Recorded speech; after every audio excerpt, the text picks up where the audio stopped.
Hold off the interstate for a moment. Would you discipline one of your players if he chose not to stand for the national anthem? Would I discipline one of my players? Well, we don't really have the national anthem, but I would just say that I don't think that, no, I wouldn't discipline my player for that. I think everybody has a right to express themselves, in that regard. But I don't think it's good to be a distraction to your team. I don't think it's good to use the team as the platform. I totally disagree with that. Nobody's really asked me about Kaepernick or whatever, but I totally disagree with that. Not his protest, but I just think there's a right way to do things, and I don't think two wrongs make a right. Never have, never will. And I think that it just creates more divisiveness, more division. It's sad to me to see what's going on in this country.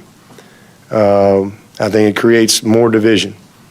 I think there's a better way. How about, he called press conference, express your feelings. Everybody show up, talk about it, express yourself, go and be a part of things and protest them and do. That's great. I mean, I think everybody has that right, and I certainly respect that. But I just think that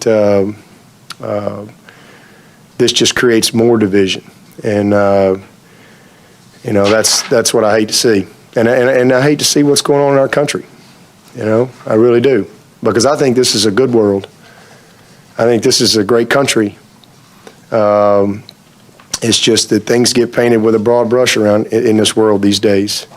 There's a lot of good. There's more good than bad in this world. And I think, you look at, I think one of the greatest leaders this world has ever seen was Martin Luther King. I don't know that there's ever been a better man or better leader. And,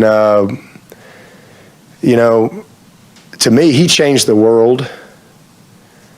He changed the world through love in the face of hate. He changed the world through peace in the face of violence. He changed the world through education in the face of ignorance. And he changed the world through Jesus.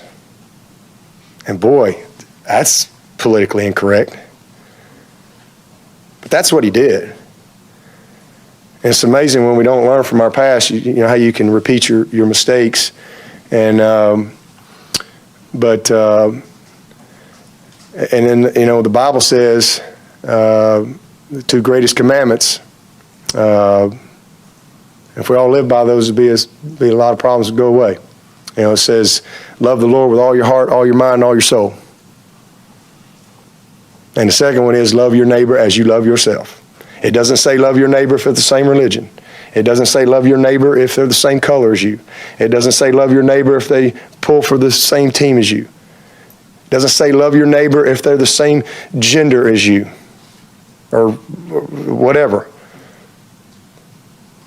Love your neighbor if they have the same sexuality as you. It just says love your neighbor as you love yourself. If we all live by that in this country, we wouldn't have near the problems that we have. That's just my opinion. But I've never felt like that two wrongs make a right. And I think that although his intention is good, and I just think the method is not. My opinion. I'm entitled to that, just like everybody else. But as far as disciplining my player, no. I think, again, everybody has to. Only thing I'm going to discipline my player for is things within this team and the team rules and those type of things, holding everybody accountable to the standard. If guys want to go be a part of things, I just think they should do it on their own time and outside of the team framework. That's just my opinion. But I think there's a lot of good in this world. My brother is a retired police officer, 30 years, and worked the night shift his entire life. And there's a lot of good police officers. There's thousands of perfect traffic stops. A lot of good men, a lot of good women. but those don't get the stories. But there's some bad ones too. There's some criminals that wear badges. Guess what? There's some criminals that work in the media. There's some criminals that are football coaches. There's some criminals that are politicians. There are criminals that work in churches. I think we have a sin problem in the world. That's what I think. It's so easy to say we have a race problem. It's so easy. No, we got a sin problem. That's just my opinion. That's Dabo's opinion. And I think the answer to our problems is exactly where they were for Martin Luther King when he changed the world. Love, peace, education, tolerance of others, Jesus. That's what I think. And I think a lot of the things in this world and everything that's so bad and this world's falling apart, you know, some of these people need to move to another country. Some of them need to move to another country. I think that I think a lot of the things in this world were only a dream for Martin Luther King. Not a one-term, but a two-term African-American president. And this is a terrible country. That was a dream for Martin Luther King. I got interracial marriages. I go to a church that's an interracial church. Those were only dreams for Martin Luther King. Black head coaches, black quarterbacks at places like Georgia and Alabama and Clemson. When Martin Luther King was, that was just a dream. Just a dream. Black CEOs, NBA owners, you name it. Unbelievable. Now, does that mean that there's not still problems? Yes. Where there's people, whether they're black, green, yellow, orange, white, there is going to be sin, greed, hate, jealousy, deceitfulness. There's going to be that. That's always going to be there. Always will be there.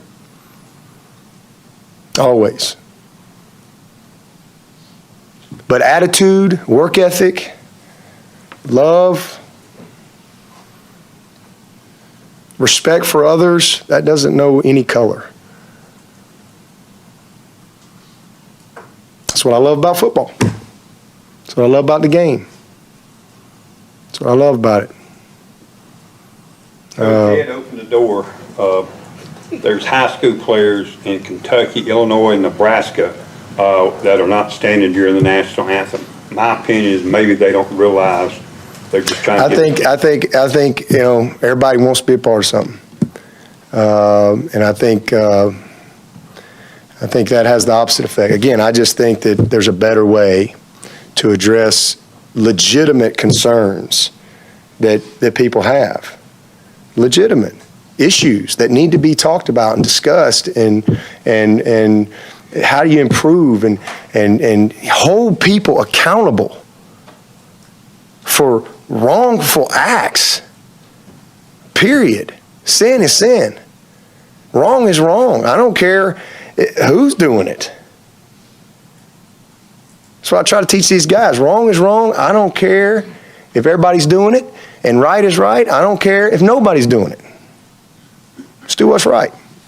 But I think that, again, it's the way you do things. You know, there's a right way to do it. And I think, again, although the intent is very sincere and very good, because there are problems and there needs to be awareness and there needs to be, I just think that method just creates more divisiveness, because this is a wonderful country.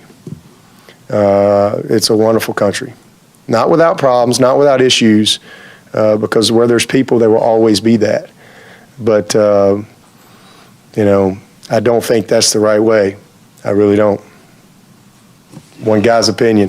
What the heck do I know? When there was an issue on campus in the last year, some of your guys interjected themselves quietly into that. No, somebody went over there, and that's the right way to do that. Yeah, you want to be a part of something, go be a part of it. Go be a part of it. I think those are positive things. There's positive ways to do those type of things. And everybody's right.